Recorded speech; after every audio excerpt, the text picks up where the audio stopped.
நம்மை தேவன் சிருஷ்டித்ததற்கு அநேக காரணங்கள் இருக்கு.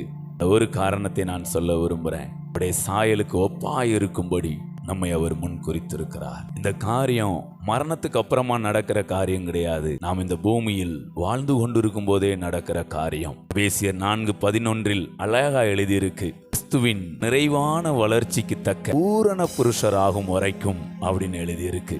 சபையில ஆண்டவர் பலவிதமான ஊழியங்களையும் ஊழியர்களையும் நியமித்திருக்கிறார் என்று. அப்ப இது மரித்ததற்கு அப்புறம் நடக்கிற காரியம் கிடையாது. இந்த பூமியில் இருக்கும் போதே சபை மூலமாக நம்மில் நடக்கிற மாற்றமும் மறுரூபமும் ஒரு கண்டிஷன் இருக்குது.